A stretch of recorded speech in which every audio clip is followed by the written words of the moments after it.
Olá, alunos do 5º ano da Escola Cidadão Cidadã. Sejam todos bem-vindos a mais uma aula de matemática. E hoje nós vamos começar com a autocorreção, tá bom? Página 292. Primeira questão diz assim: qual é a porcentagem que representa a parte colorida em cada figura? Gente, as figuras elas foram divididas em 100 partes. Então, a porcentagem vai depender da quantidade de partes pintadas. Por exemplo, a primeira figura, ela foi dividida em 100 partes, como eu falei, né? E dessas 100 partes, 10 estão coloridas. Então, a primeira figura corresponde a 10%, tá bom? A segunda figura, também dividida em 100 partes, possui 47 partes pintadas, então eu represento com a porcentagem 47%. E a terceira figura corresponde a 63%, porque são 63 partes pintadas, tá bom? Segunda questão, pinte cada figura para representar as porcentagens indicadas. Então, a primeira figura, 50%, né? Ela foi dividida em 100 partes, então vocês vão pintar 50 partes. E a segunda figura, que foi dividida em 100 partes e é para pintar 25%, então vocês vão pintar 25 partes, tá bom? Terceira questão, represente as frações como porcentagens. Gente, então a porcentagem aí vai ser o numerador com o símbolo, tá bom? Então, vocês vão trocar apenas o denominador pelo símbolo de porcentagem. O numerador, ele vai permanecer, tá bom? Então, terceira questão, letra A. 36 centésimos é igual a 36%. Letra B. 9 centésimos é igual a 9%. Letra C. 52 centésimos é igual a 52%. Letra D. 98 centésimos é igual a 98%. Letra E. 1 centésimo é igual a 1%. E letra F. 73 centésimos é igual a 73%. Tá ok? Página 295, página 295 agora.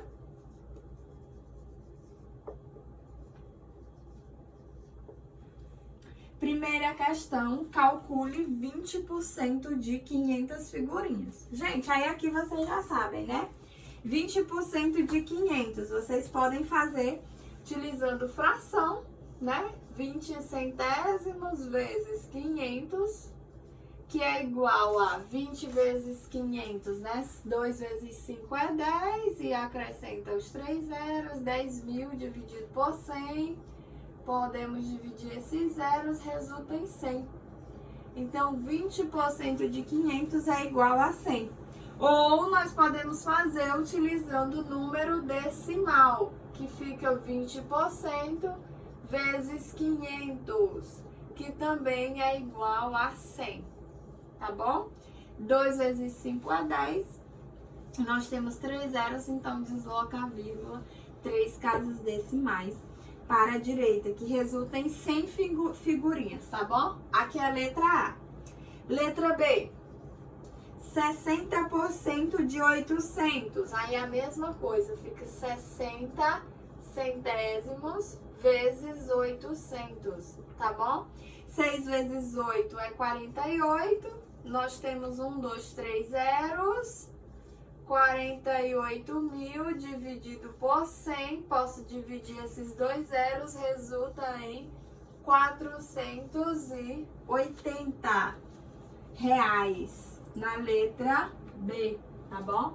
Letra B, 480 reais. Vou apagar aqui esse outro lado, tá bom? Letra C.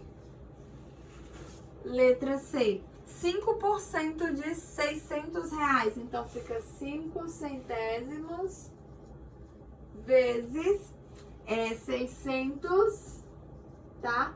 5 vezes 6 é 30. Acrescento 2 zeros, fica 3.000 dividido por 100. Divido os 2 zeros, resta 30. Então, 5% de R$600 é igual a R$30, tá bom? Letra D, 35% de 400 laranjas é igual a 35 centésimos vezes 400. 35 vezes 4 é igual a 140, né?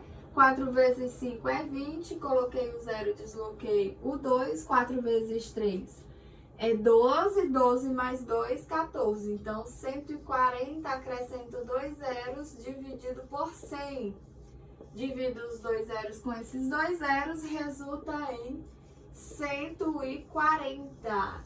Então, 30% de 400 laranjas é igual a 140 laranjas, tá bom? Letra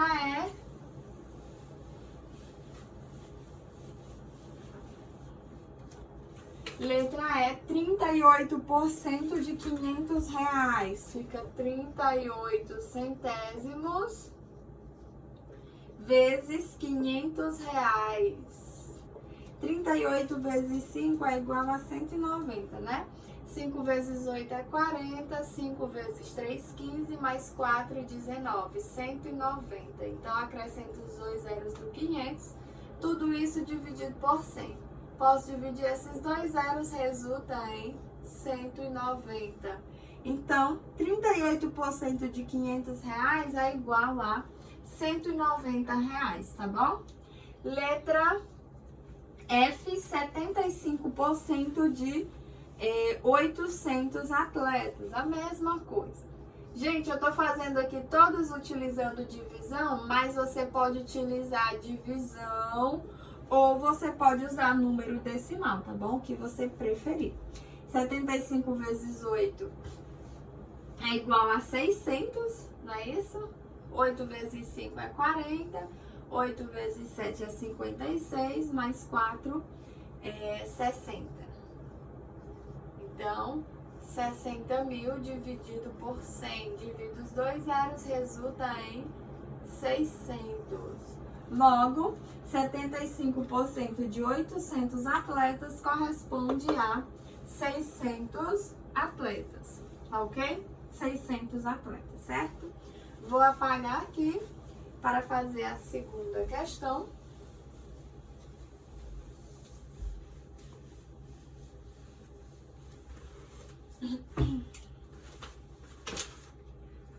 Segunda questão.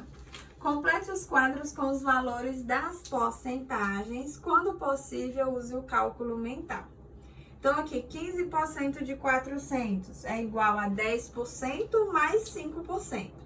10% de 400, gente, basta você lembrar daquela dica da página anterior. Calcular 10%, basta você dividir por 10.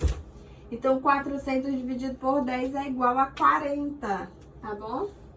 Então, fica 40, né? 10% de 400. E 5% de 400 é igual a 20. É igual a 20. 20 mais 40 é igual a 60. Então, 15% de 400 é igual a 60, tá bom? A mesma coisa com 35%, tá bom? 35% de 900, fica 30% mais 5%. 30% de 900 é 270 e 5% é 45. 270 mais 45 é igual a 315, tá? Logo, 35% de 900 resulta em 315, tá bom? Página 296.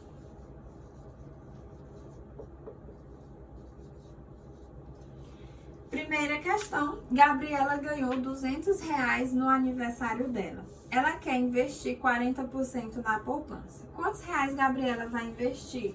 Então, aqui basta calcular 40% de R$200.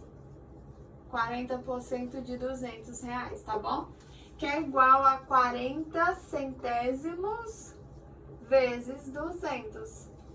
4 vezes 2 é 8, acrescento 3 zeros e divido por 100. Posso dividir esses 2 zeros, resta só 80.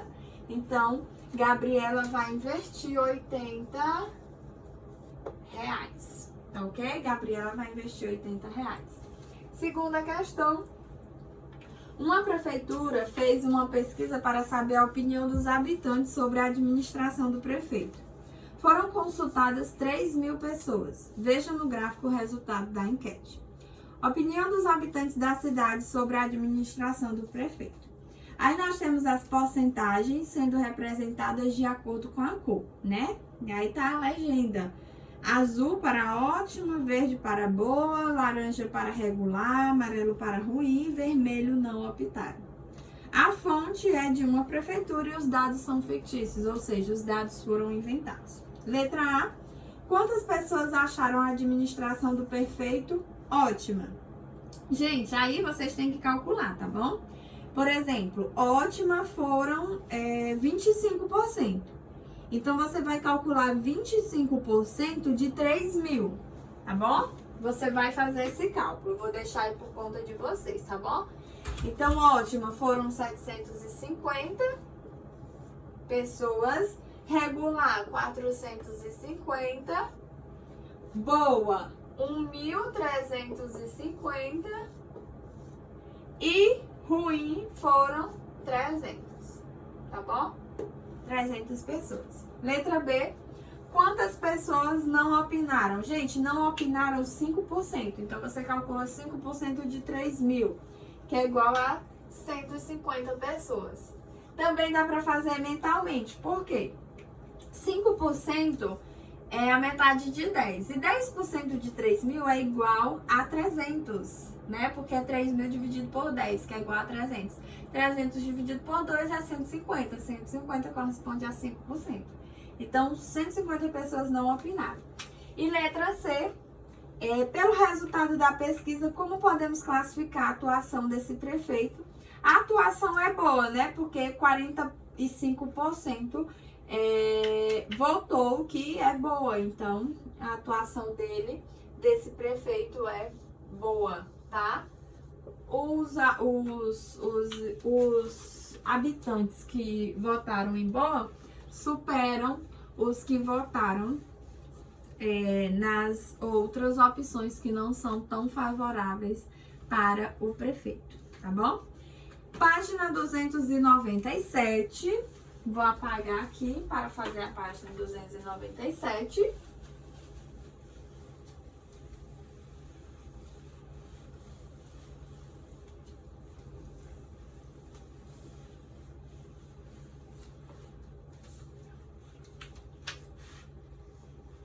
Terceira questão, observe o mapa apresentado a seguir. Aí nós temos um mapa com representação do trabalho infantil, idade de 10 a 17 anos, no censo feito em 2010. A fonte é o Instituto Brasileiro de Geografia e Estatística, né? Aí tem o site e a data do acesso. O mapa apresenta a porcentagem de crianças que trabalhavam em cada estado em 2010. De acordo com o total de crianças de 10 a 17 anos que moravam no estado considerado. A partir das porcentagens apresentadas no mapa, responda. Letra A. Em que estado havia o maior percentual de crianças trabalhando? Gente, era no estado de Santa Catarina, tá bom? Então, no estado de Santa Catarina. Então, em Santa Catarina.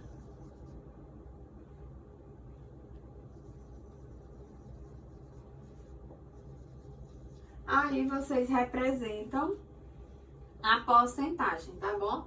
Era de 18,90%, tá bom? Letra B. Em que estado havia o menor percentual de crianças trabalhando? Era no Rio de Janeiro, tá? No Rio de Janeiro. Rio de Janeiro. Aí você coloca a porcentagem, tá? 6,70% das crianças. Letra C. Segundo o mapa, qual era o percentual de crianças que trabalhavam no estado onde você mora? Aí vai depender, né? Se você morar no Piauí, você vai botar 18,60 de porcentagem. Se você mora no Maranhão, você vai botar 12,70 de porcentagem, tá bom? Alguns alunos são de Timon, então eu não vou colocar a resposta. Letra D. Qual é a sua opinião sobre o trabalho infantil? Discuta com seus colegas e o professor sobre isso. Aí as respostas também são pessoais, mas vale relembrar que o trabalho infantil ele não deve ser explorado, tá? A finalidade do trabalho, se existir trabalho infantil, não deve ser monetária. Nós sabemos aí que o Estado, ele, de certa forma, ele dá uma contribuição exatamente para as famílias que necessitam, justamente por conta da exploração do trabalho infantil, tá? Para que ela não aconteça, tá bom? E assim, nós podemos também dizer que com a não exploração do trabalho infantil, nós temos mais crianças nas escolas, né? Mais crianças estudando. Consequentemente, nós teremos mais profissionais qualificados no mercado de trabalho e entre outras vantagens, tá bom? Vamos discutir isso na nossa aula ao vivo. Página 298 e 299, nós temos o tema vocês vão fazer a leitura e responder essas duas questões que estão na página 299, tá bom? E assim nós finalizamos a nossa autocorreção. Agora nós vamos para a nossa página de classe, tá bom? Agora nós vamos para a nossa página de classe.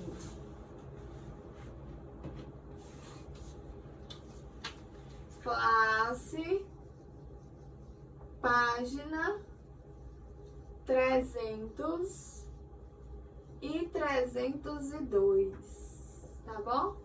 Então, página 300 e 302 são as nossas páginas de classe.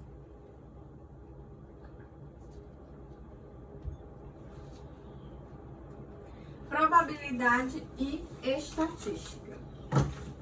Vamos entender um pouco agora sobre probabilidade e estatística, tá bom? Probabilidade. Júlio jogou para o alto um dado como o mostrado ao lado. Ao cair no chão, não sabemos qual face do dado estava voltada para cima, mas sabemos que números podem sair no dado, né? Que são os números que estão representados nas faces do dado, que são os números de 1 a 6, são as faces numeradas, tá? Com esse conhecimento, podemos dizer que há uma chance de sair cada número, em um total de 6 possibilidades, ou seja, 1 em 6. Assim, a probabilidade de sair o número 1 no lançamento de um dado é de 1/6. A probabilidade de sair o número 2 também é de 1/6. A probabilidade de sair cada um dos demais números também é de 1/6. Probabilidade é a razão entre o número de casos favoráveis e o número de casos possíveis de um evento. Então, probabilidade, gente, vem de possibilidades, tá bom? Probabilidade vem de possibilidades. Então, por exemplo, se eu lançar um dado, né? Eu sei que o dado ele tem 6 faces e que essas faces são numeradas de 1 a 6. Então, se eu fizer o lançamento de um dado, eu tenho 6 possibilidades diferentes de retiradas de faces, né? Onde essas possibilidades podem ser 1, 2, 3, 4, 5 ou 6, tá bom? Cada uma dessas possibilidades de faces eu posso chamar de 1/6, ou eu posso dizer que é 1 em 6 possibilidades, tá bom? É a mesma coisa, tá? Então, probabilidade nada mais é que a razão entre o número de casos favoráveis e o número de casos possíveis de um evento, tá bom? Então, por exemplo, eu quero que saia a face 4 ao lançar um dado. Então, eu tenho 1 em 6 possibilidades de sair uma face de sair a face 4 no dado, tá bom? Ao ser lançado, tá? Página 302, fazendo uma pesquisa. O professor Renato conversou com os alunos sobre os diversos nutrientes que há nas frutas e sobre a importância de consumir diferentes tipos de fruta para ter uma alimentação saudável. Por isso, ele pediu aos alunos que fizessem uma pesquisa para descobrir quantas porções de fruta a turma do 5º ano consome por dia. Primeiro, os alunos registram os resultados em uma tabela. Porções de frutas consumidas por dia pelos alunos do 5º ano. Aí tem as porções e o número de alunos. Depois, os alunos construíram um gráfico de barras com os dados que obtiveram. As tabelas e os gráficos são importantes para organizar e representar informações coletadas. Além de facilitar a análise de alguns dados, Por isso, ao realizar uma pesquisa, é importante fazer um planejamento do que se pretende apresentar e a melhor forma de fazer essa apresentação. Então, aqui nós temos tabelas e gráficos, tá bom, gente? Nós podemos fazer representações, principalmente de pesquisas, né? Que elas são bem mais utilizadas, utilizando tabelas ou gráficos, né? E aí nós sabemos que toda tabela ou todo gráfico tem que possuir o título, o corpo e a fonte, tá? O título, o corpo e a fonte. No caso da tabela, ela tem que ter o cabeçalho e, além do título, tem que ter o cabeçalho e o corpo da tabela, que são as informações que essa tabela vai trazer, tá bom? No caso dos gráficos, eles têm que possuir informações, claro, né? E aí você pode representar essas informações horizontalmente ou verticalmente, tá bom? Os gráficos, eles também se distinguem de acordo com a sua formação. Ele pode ser chamado de gráfico de barras, gráfico de colunas, gráfico de linhas ou gráfico de setores. Aí vai depender também do seu gráfico, tá? Professor, e qual gráfico eu devo utilizar, por exemplo, se eu for fazer uma pesquisa? Aí vai depender da sua pesquisa, tá bom? Vai depender bastante da sua pesquisa, porque aí você vai enquadrar o melhor tipo de gráfico à sua pesquisa. No caso desse gráfico da página 302, ele é chamado de gráfico de barras, tá bom? Ele é chamado de gráfico de barras. Se essas barras estivessem posicionadas horizontalmente, ele é chamado de gráfico de colunas. Se essas colunas estivessem posicionadas horizontalmente, ele seria chamado de gráfico de barras, tá bom? Aí tem o gráfico de linha, que é aquele que nós utilizamos principalmente aqui para representar a temperatura, né? Que ela vai elevando ou descendo, né? Subindo ou descendo, representação de temperatura máxima e mínima. E entre outros gráficos, né? Também é bastante utilizado o gráfico de setores, tá bom? Que é aquele famoso gráfico de pizza, né? Também conhecido como gráfico de pizza. E assim finalizamos o nosso conteúdo de hoje, gente. Espero que vocês tenham gostado. Não esqueça que probabilidade vem de possibilidades, tá bom? Quando você falar em probabilidade, você vai lembrar da possibilidade que um determinado evento tem de acontecer. Por exemplo, eu vou lançar um dado, eu quero saber qual é a probabilidade que tem de sair o número par na face desse dado, né, ao ser lançado.